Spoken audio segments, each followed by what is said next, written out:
All right, some breaking news to get to here on this Friday. This is the San Francisco 49ers Report by Chat Sports. I'm Chase Sr. Hope all of you out there are getting set to have a fantastic weekend. And if you're coming across the show for the first time and you haven't subscribed, do so right now. We give you daily and year-round coverage on the Niners, and anytime there's a news alert, breaking news story, or a juicy rumor out there, or if you want entertaining, informative, insightful analysis, make sure you subscribe because that's what we give you right here on the show. So the Washington Commanders doing what we've been talking about all throughout the week, and we had an indication that this was most likely coming. They are hiring Niners assistant general manager Adam Peters as their new head of football ops. We're going to talk about that, but also on the show, AP All-Pro selections have been announced, and the 49ers very well represented. So this new ownership group for the Commanders, led by Joshua Harris, who is the majority owner for the Philadelphia 76ers, as well as the New Jersey Devils in the NHL, he takes over for Dan Snyder, and he's been very aggressive so far in taking over the Commanders. And they fired Ron Rivera. Who knows what they're going to do with Marty Mayhew, who was their general manager. He came over from San Francisco a couple of years ago, but they're starting this new era for the Commanders by hiring probably the most highly touted executive out there who's not a general manager in Adam Peters. And according to reports, it looks as though Peters now has the job. Once he signs that deal, he's going to go hard after maybe the most sought-after head coach in this cycle in Lions offensive coordinator Ben Johnson. The Commanders here interviewed a handful of very viable front office and up-and-coming candidates, including Ian Cunningham, Glenn Cook, Alec Hallaby, Will McClay. Will McClay, he's in that Cowboys front office. Alec Hallaby has been Howie Roseman's right-hand man for about 16 years, and Ian Cunningham is the assistant general manager of the Chicago Bears. He was the other finalist alongside Adam Peters here, who had some meetings with the Commanders earlier this week. They were said to go well. Everything that I had heard was that Adam Peters was the front runner,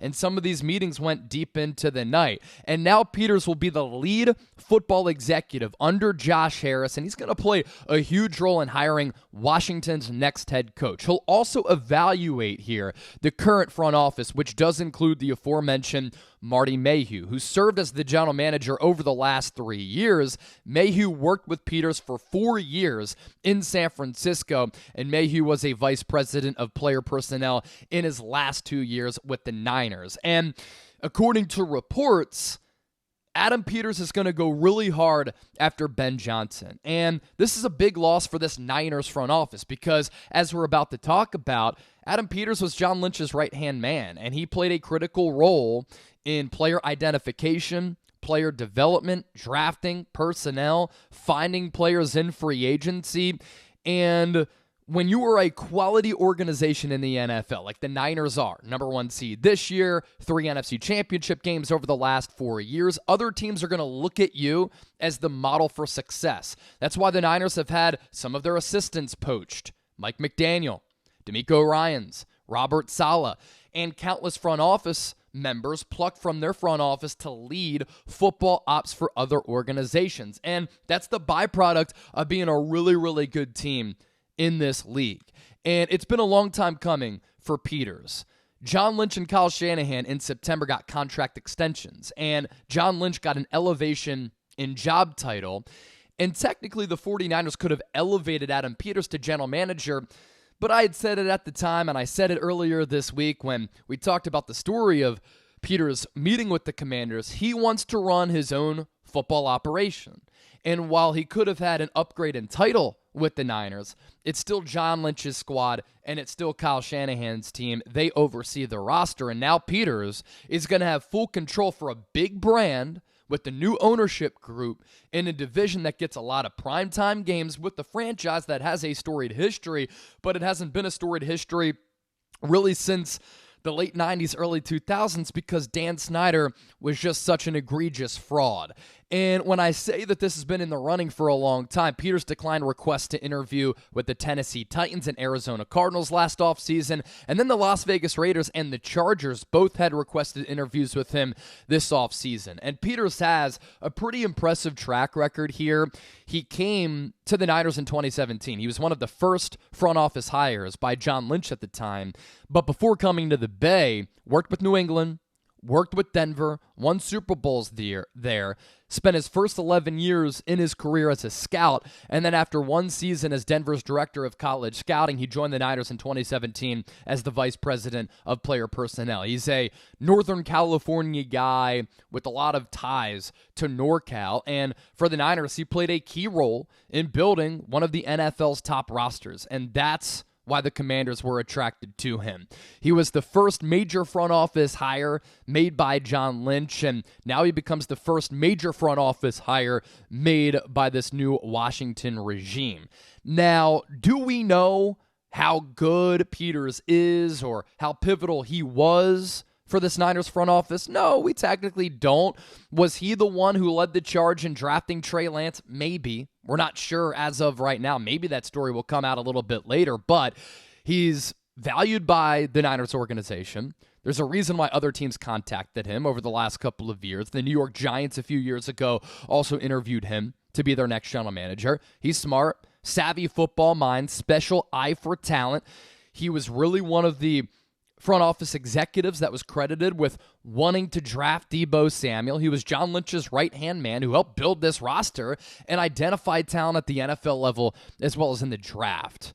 The 49ers, too, have the most first-team All-Pros in the NFL with 5 this year, and then they added 2 more on the second-team AP All-Pro list. Adam Peters was a part of building this roster. We'll get to those All-Pros here in a moment, but make sure you sign up with Prize Picks, largest independently run daily fantasy sports app in North America. Get a $100 deposit match at prizepicks.com/CLNS. Use the code CLNS. What that means is you put in $100, you get $100 back, $200 to play daily fantasy sports with on the largest independently run daily fantasy sports app in North America. NFL playoffs are here. And now, get those Prize Picks in for the big dance. As for those AP All-Pros for San Francisco, first-team All-Pros, not many surprises here. Christian McCaffrey led the NFL in carries as well as rushing yards. He had more than 2,000 all-purpose yards this year. So he is a first-team All-Pro at running back. Kyle Juszczyk, who has shown no signs of aging. I know a lot of people complain about him not getting the football, but plays a pivotal role with blocking, pass catching, running, lead blocker. He's terrific. Harvard mind. The Niners really value him, and he's been the best fullback in the game for a long, long time, and he sticks with that crown. Named first-team All-Pro at fullback. George Kittle was robbed and disrespected by his peers and was not named first-team All-Pro by the NFL Players Association, despite having the best numbers among all tight ends in the NFL. But according to the AP, he is a first-team All-Pro, and I tweeted about this yesterday because I thought it was an absolute joke that Kittle was not first-team All-Pro as named by the NFLPA because he was number 1 in yards, number 1 in catches, number 1 in yards per catch, number 1 in yards per route run, had the highest Pro Football Focus grade among tight ends as well, second in touchdowns with 6, yards after the catch, third. He also, with fewer production than Travis Kelce, had 28 fewer catches than Travis Taylor Swift Kelce, yet Kelce, because he had more catches, was the first-team All-Pro named by the NFLPA, but all that matters as far as the resume goes is AP All-Pro, and George Kittle named that once again. He's already been nabbed that a couple of times in his NFL career. Trent Williams, left tackle, first-team All-Pro, and Fred Warner, linebacker. All-Pro Fred, remains All-Pro Fred, best off-ball linebacker in the National Football League. He, too, is a first-team All-Pro. We're not done because 2 players named second-team All-Pros. Brandon Ayuk, for the first time in his career, getting those honors, as well as Charvarius Mooney-Ward, who has played great football as a top-5 cornerback in the National Football League here in 2023. So that is the latest news on the Niners front. Coming up this weekend, more content to come. I'm about to hop on with Larry Krueger on The Krug Show. Hop on his YouTube channel every single Friday, so make sure you stay tapped into that. And we're going to talk about some coaching rumors. Brian Griese, quarterback's coach right now for the Niners, getting some OC buzz, as well as Clint Kubiak, who is going to interview for the Chicago Bears offensive coordinator job. That's why you turn on your notifications. That's why you subscribe, because we talk all things Niners right here on the 49ers Report.